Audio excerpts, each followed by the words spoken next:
students, how are you? I hope you all are good and you are safe at your home.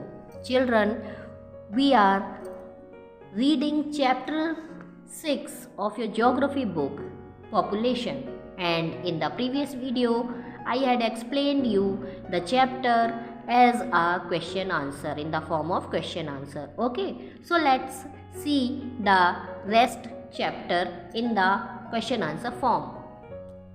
Variations are found in literacy rate in India. Explain. Answer.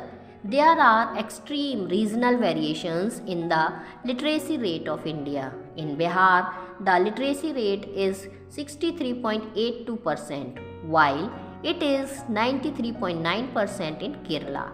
Lakshadweep has 92.8%, while Mizoram has 88.4% literacy rate.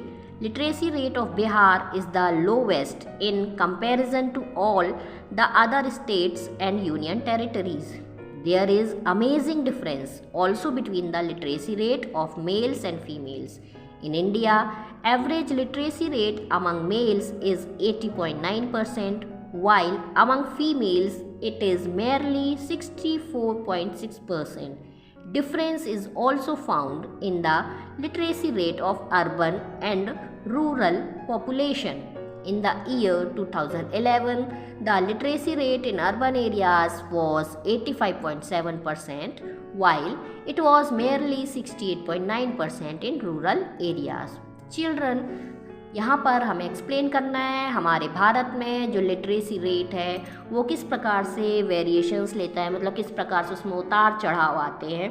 तो हमारे देश में जो literacy rate है वह उसमें बहुत ज़्यादा रीजनल लेवल पर बहुत ज़्यादा उसमें एक्सट्रीम वेरिएशंस होते हैं। जैसे बिहार का लिटरेसी रेट यदि हम देखें तो 63.82% है, वहीं केरला का 93.9% है। तो इतना ज़्यादा अंतर आप इसमें देख सकते हैं। वहीं लक्षद्वीप का 92.8% है, तो मिज़ोरम का 88.4% लिटरेसी रेट है। तो बहुत ज़्यादा डिफरेंस आप इनके बीच में देख रहे हैं। लिटरेसी रेट जो बिहार का है वो बहुत कम है कंपैरिजन टू अदर स्टेट्स। दूसरे स्टेट्स या फिर यूनियन टेरिटरी के कंपैरिजन में बिहार का जो लिटरेसी रेट है वो सबसे ज़्यादा कम है।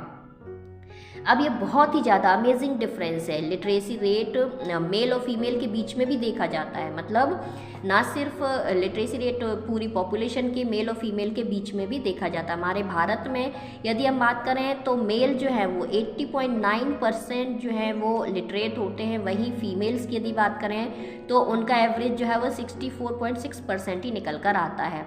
अब ये जो डिफरेंस है ये अर्बन और रूरल एरियाज़ की पॉपुलेशन में भी देखने को मिलता है।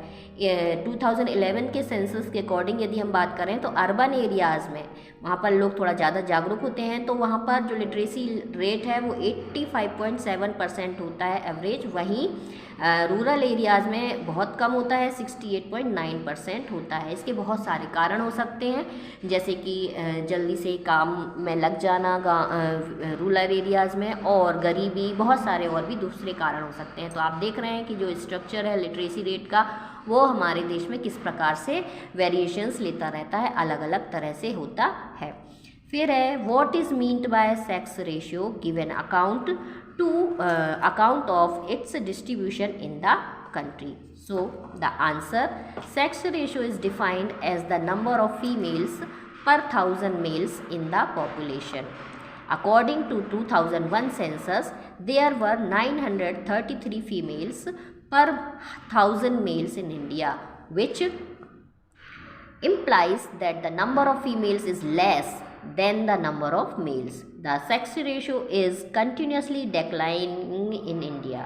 It was 972 in the year 1901 and it is declined to 943 in 2011 census. Regional variations are found in the sex ratio of India.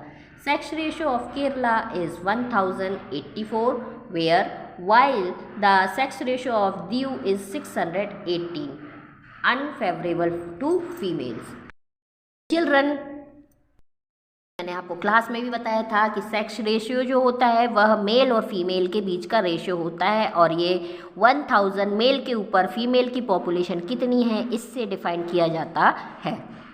2001 के सेंसस के अकॉर्डिंग यदि हम देखें तो हमारे भारत में 1000 मेल के ऊपर 933 फीमेल्स हैं, जो कि आप देख रहे हैं काफ़ी कम नंबर है, बहुत कम है मेल के अकॉर्डिंग फीमेल्स। वहीं यदि हम देखें 1901 के सेंसस के अकॉर्डिंग तो वहाँ पर 972 जो कि मेल की संख्या थी, वहीं वह फीमेल की संख्या थी, वहीं वो घट करके 943 हो गई 2011 में। तो ये लगातार कम होती जा रही है, फीमेल की जो पॉपुलेशन है मेल के कंपैरिजन में वो लगातार कम होती जा रही है।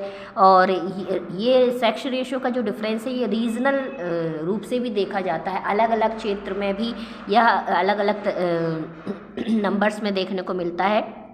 जैसे कि जहाँ केरला है वहाँ पर ज़्यादा एजुकेटेड पर्सन है तो मेल और फीमेल में वो ज़्यादा डिफरेंस नहीं करते हैं, तो वहाँ पर 1000 मेल के ऊपर 1084 फीमेल्स हैं, जो कि फीमेल्स के लिए फेवरेबल कंडीशन है। वहीं दीव की बात यदि हम करें तो वहाँ पर 1000 मेल के ऊपर ओनली 618 फीमेल्स हैं, जो कि बहुत ही ज़्यादा अनफेवरेबल पोजीशन है, अनफेवरेबल कंडीशन है फीमेल्स के लिए हमारे देश में। Okay, now question 9, the sex ratio of the country has mostly unfavorable to females. Explain or give reasons for decline in the sex ratio of India. Answer: following are the causes of decline in the sex ratio of India: low literacy rate among women, high maternal death rate, strong desire of having a son in a patriarchal society, continuous increase in the cases of female foeticide, feeling of neglect towards the girl child in the society and considering them as burden, and due to prevalence of dowry system, people are inspired towards female foeticide and suicide by adolescent and young girl.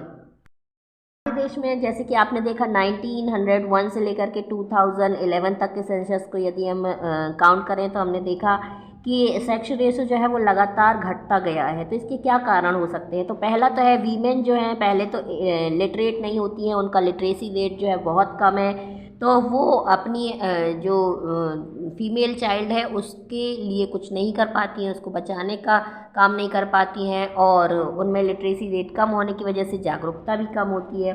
फिर इसके बाद है जो maternal death rate है, मतलब कि जो महिलाओं की डेथ रेट है वो भी हाई है। फिर इसके साथ साथ पैट्रियार्चल सोसाइटी मतलब पितृसत्तात्मक समाज की जो बहुत ज़्यादा इच्छा होती है कि बेटा हमारे वंश को बढ़ाएगा, यह एक बहुत बड़ा कारण है जिससे कि हमारे यहाँ का जो सेक्स रेशियो है वो लगातार घटता जा रहा है। फिर है continuous increase in the cases of female foeticide, मतलब ये है कि फीमेल को भ्रूण में ही, माँ के गर्भ में ही समाप्त कर देना, ये केसेस जो है बहुत ज़्यादा बढ़ गए हैं। इसकी वजह से भी जो है वो हमारे सेक्स रेशियो जो है वो लगातार डेक्लाइन हो गया है। और गर्ल चाइल्ड जो है सोसाइटी में उसे नेग्लेक्ट समझा जाता है और उसे एक बर्डन के रूप में देखा जाता है। और डाउरी सिस्टम एक बहुत बड़ा इसका कारण है जिसकी वजह से लोग फीमेल चाइल्ड को जो है वो गर्भ में ही गिरा देते हैं, और इसकी वजह से जो है जो बच्चे जो लड़कियां हैं वो बहुत ही ज़्यादा या फिर वो डाउरी की वजह से सुसाइड कमिट कर लेती हैं। बहुत सारे ऐसे रीज़न्स हैं जिसकी वजह से जो माता पिता हैं वो गर्ल को चाहते हैं कि वो ना रहे। आजकल तो सुरक्षा का भी प्रश्न हो गया है कि लड़कियां जो हैं वो विकृत मानसिकता जो पुरुषों की होती जा रही है उसके बाद से सुरक्षित नहीं रह गई हैं। तो ये भी एक बहुत बड़ा कारण है जिसकी वजह से कि जो हमारा सेक्स रेशियो है देश का वो घटता जा रहा है। Question 10. What is meant by dependent population? Why there is more dependent population in India? Answer. Dependent population refers to the population in age group up to 15 years and above 59 years. There is more dependent population in India because it has a very large number of children. That is the percent 34.4% and elderly population 6.9%, which is dependent on working population 58.7%. अब children dependent population का मतलब क्या होता है? ऐसी population जो कि dependent हो, हमारे गवर्नमेंट के जो रूल्स हैं उसके हिसाब से 14 ईयर्स मतलब 15 ईयर्स से छोटे बच्चों को, और यहाँ पर 59 ईयर्स से ऊपर के लोगों को, उनको डिपेंडेंट पर्सन माना जाता है। वो छोटे बच्चे जो हैं 15 ईयर्स से छोटे बच्चे जो हैं वो अपने माता पिता या अपने गार्जियन के ऊपर डिपेंडेंट माने जाते हैं, और जो 59 ईयर से ऊपर के एल्डर हैं वो अपने परिवार के ऊपर डिपेंडेंट माने जाते हैं। तो हमारे यहाँ जो पॉपुलेशन है, डिपेंडेंट पॉपुलेशन है, वह किस एज ग्रुप को माना जाएगा? 15 ईयर्स से लेकर के 15 ईयर्स से कम एज ग्रुप के लोगों को और 59 ईयर्स से ऊपर के एज ग्रुप के लोगों को डिपेंडेंट पॉपुलेशन माना जाता है। हमारे यहाँ डिपेंडेंट पॉपुलेशन जो है वो बहुत ज़्यादा है, उसका परसेंटेज बहुत ज़्यादा है, क्योंकि हमारे यहाँ जो बच्चों का जो परसेंटेज है वो 34.4% है। वहीं 59 ईयर्स से ऊपर के जो पॉपुलेशन है उनका परसेंटेज जो है वो भी बहुत ज़्यादा है, जो कि डिपेंडेंट जो वर्किंग पॉपुलेशन है 58.7 उस पर ये डिपेंड करते हैं। और इसलिए कमाने वाले जब कम होते हैं और डिपेंडेंट लोग ज़्यादा होते हैं तो जो है अर्थव्यवस्था वो गड़बड़ा जाती है। इसलिए इन चीज़ों को थोड़ा अवॉइड करने का कोशिश करना चाहिए और हर व्यक्ति को काम करना चाहिए जब तक संभव हो सके। चिल्ड्रन, यहाँ आपके शॉर्ट आंसर्स समाप्त होते हैं। नेक्स्ट वीडियो में मैं आपको एनालिटिकल क्वेश्चंस के साथ इस चैप्टर को समझाऊंगी। ओके, तब तक आपको अपनी फेयर कॉपी को क्वेश्चन 7, 8, 9, 10 इसे आज लिख लेना है, और लिखने के साथ ही आपको इसे लर्न भी करना है। If you have any doubt you can ask me in doubt class. Till then, good day children.